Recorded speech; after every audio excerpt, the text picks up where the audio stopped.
Those of the Christian faith have a saying commonly called the Golden Rule. It may be news to even some Christians that it is not a rule, it's the law. And even more surprisingly, this Golden Rule, or law, is common in all the great faiths on earth. This is that Golden Rule that most of us are familiar with. Do unto others what you would have them do unto you. I looked for this golden rule phrase or something with the same intent in the New Testament and found something very close in the book of Luke, chapter 6, verse 31. Here are three different translations first from the original King James Version of the Bible, then in the second row the New King James Version, then at the bottom from the New International Version. And respectively, those verses are phrased as follows. And as ye would that men should do to you, do ye also to them likewise. Then, and just as you want men to do to you, you also do to them likewise. Then at the bottom, do to others as you would have them do to you. The bottom one from the New International Version I've highlighted since it's closest to the phrasing that most of us are used to, that do unto others as you would have them do unto you wording. In Luke, this verse is just one of a list of teachings that Jesus is giving his followers. In this book of Luke, it is a standalone simple phrase that you see there.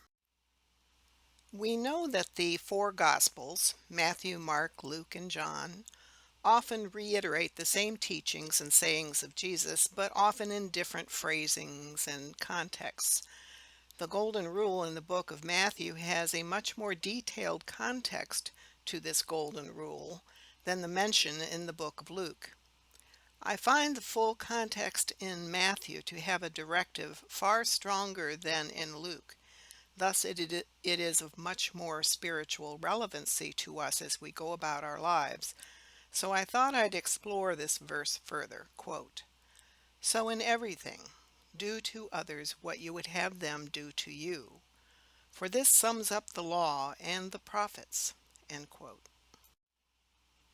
So let's break down that verse into its very significant parts as you see listed here. Number 1, in everything. 2, do to others. 3, what you would have them do to you. 4, sums up the law, and 5, and sums up the prophets. That first phrase, in everything, this means in all we do and everywhere we go, no exceptions. It means this command must be applied to everything, not just a segment of one's activities. So no just applying it in your home or a group of friends, but also at work, at play, and even when you're at the grocery store or driving in horrendous traffic. The second segment, do to others, means in our actions involving other people. And again, combined with segment number 1, in everything, this means with no exceptions as to which people you are dealing with. It means everyone of all colors, types, faiths, etc. The third segment, what you would have them do unto you. Since you want to be treated as an individual, not as a stereotype, and with justice, honor, and dignity, treat others in those ways too. The fourth segment, for this sums up the law. Jesus is saying here that this directive is a law from God, a law, not just a suggestion. The breaking of a law has far deeper spiritual ramifications than the mere breaking of a simple rule. Thus, this being a law means that anyone who considers him or herself to be a follower of Jesus must obey this law, and no one is above this law. And Jesus also states at the end of this directive, sums up the prophets, plural, meaning multiple prophets too, meaning that this directive comes not just from Jesus, but from all the prophets, thus applies to all the followers of those prophets. Just to verify that that indeed is what Jesus said, here's that verse again with that last part, for this sums up the law and the prophets, highlighted. So let's look at the other prophets since Jesus mentioned them. Did they also make this directive of the golden rule or law to their followers? The answer is yes, in all the major faiths, and in many of what you might call minor faiths as well.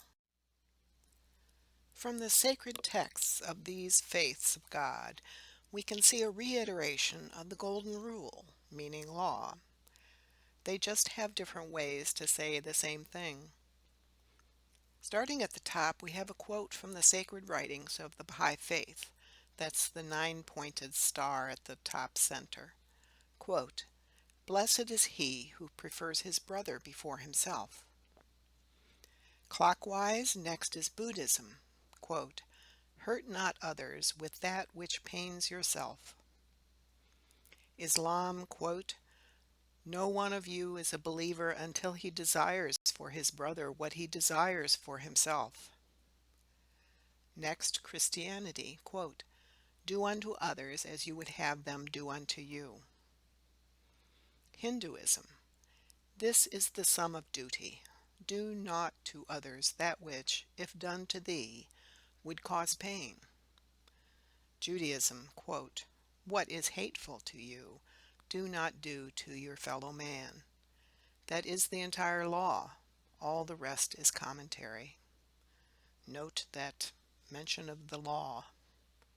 And from Zoroastrianism, quote, "That nature only is good when it shall not do unto another whatever is not good for its own self." It's important to note that these faiths, too, have versions of the Golden Rule as a principal teaching, including Jainism, the Sikh faith, Taoism, Confucianism, and the faiths of some indigenous peoples, too, including Native Americans. All this evidence shows that we are one. Now we just need to act like it. And the quote there, "So powerful is the light of unity that it can illuminate the whole earth," shows that what we can do with that unity. That quote is from Baha'u'llah, the prophet founder of the Baha'i faith. But what is unity? Some people think the worst when you call for unity. Therefore, I need to define what is meant here by unity. First, let's define what this talk of unity is not. It is not a forced sameness or conformity to one set of beliefs or behavior, language, customs, national origins, etc. A forced sameness or conformity is not true unity. These images are of what some people may think when they hear that "we are one" phrase or that we must recognize the unity of humanity. Images of everyone dressed the same with no individuality. The follow me circular dilemma of everyone having to find someone to follow in that quest for conformity with no path out of mediocrity. We must get past these limiting thoughts and images born of the fear of those who do not look like we do, talk like us, worship like us, and so on. Unity is also not having to adopt the beliefs of others, but rather is just acceptance of differences of the beliefs to the extent that we do not express judgmental views of them. Live and let live is more of the motto here. It is a unity through diversity. This is not in spite of diversity either, but rather through this diversity of thought, people, personalities, customs, faiths, national origins, etc. It is a unity through a learned appreciation for our differences. We can retain our own set of beliefs that we arrive at through our own investigation of truth, yet at the same time appreciate the paths that others have taken. By the way, this openness to others includes those who do not profess a specific faith or creed, including those who do not believe there is a God. You may ask, are there any scriptural proofs of this call for unity with followers of other faiths, other than this golden rule that is in all faiths? Here are a few passages from the scriptures of Christianity, Judaism, Islam, and the Baha'i faith, from the four Abrahamic faiths of God. From Christianity, in 1 Corinthians chapter 12 verses 4 to 6, quote, "There are diversities of gifts, but the same Spirit. There are differences of ministries, but the same Lord. And there are diversities of activities, but it is the same God who works all in all." And this that follows in the same verses as that famous quote from Matthew chapter 5 verses 44 and 45. This admonishment from Jesus to his followers is in the same verse that the command to love thy neighbor is found. Quote, "Love your enemies, bless those who curse you, do good to those who hate you, and pray for those who spitefully use you and persecute you, that you may be sons of your Father in heaven." End quote. So if you are to love your neighbor, from verse 43 of Matthew, just before this verse, and this verse comes originally from Leviticus chapter 19, verse 18. So if you're to love your neighbor and love your enemies and those who persecute you, etc., surely you must also love those who are not your known enemies, but are simply a bit different than you. Part of those diversities mentioned in 1 Corinthians at the top. When commanded to love thy neighbor, it does not say love only if they are just like you. From Judaism, this quote from Deuteronomy chapter 10, verse 19. Quote, "Love ye therefore the stranger, for ye were strangers in the land of Egypt." End quote. Note it says love ye the stranger, not just merely put up with the stranger. Then from Islam, these two citations from the Quran. Quote, "There is no compulsion in religion." End quote. That's from chapter 2, verse 256. And then this verse, quote, "Say, O disbelievers, I worship not that which ye worship, nor worship ye that which I worship. And I shall not worship that which ye worship, nor will ye worship that which I worship. Unto you your religion, and unto me my religion." End quote.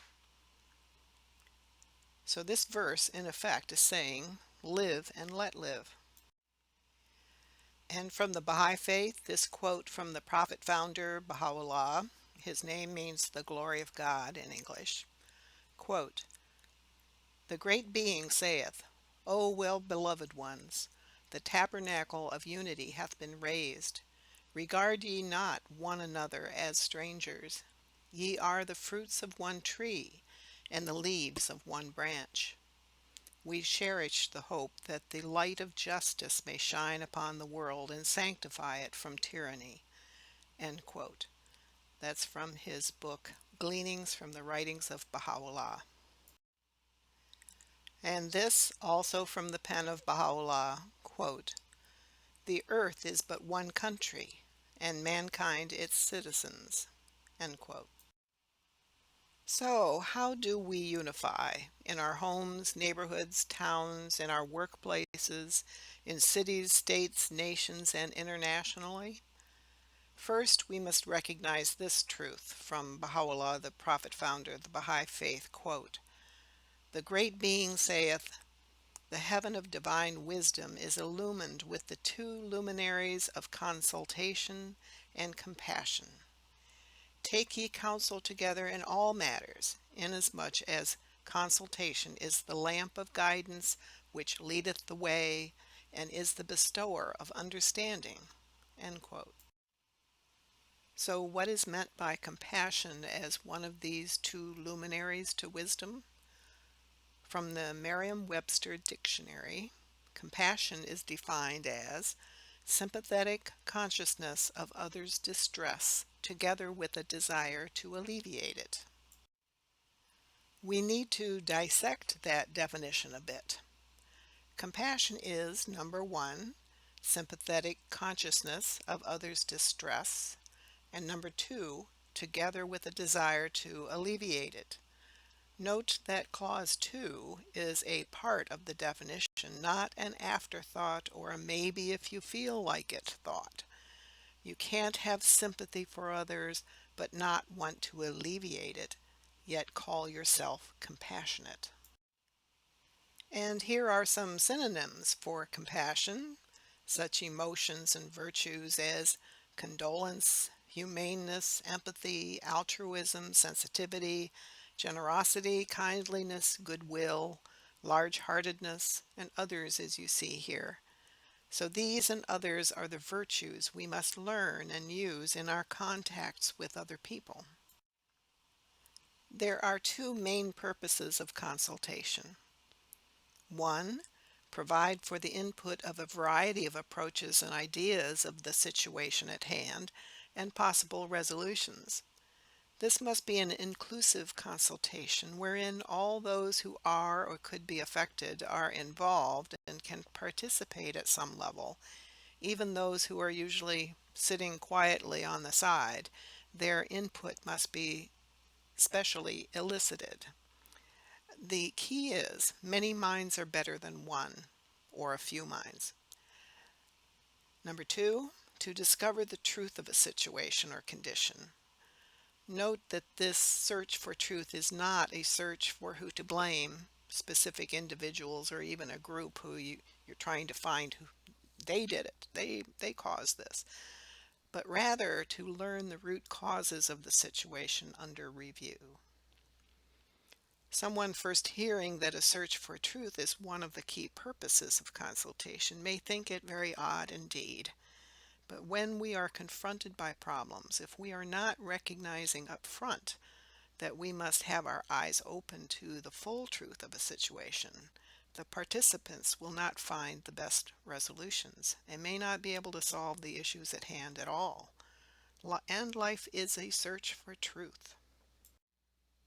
The worldwide Baha'i Faith community has used a special method of consultation for more than 100 years.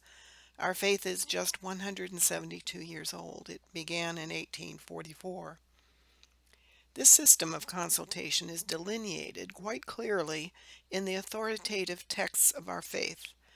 We use this method to address all types of situations and at all levels of our administrative order, from a local community and their decision making on up to deliberations of the national spiritual assemblies in over 100 nations, and especially in our highest level of the Baha'i administrative order, in our elected Universal House of Justice, in their deliberations and decision making.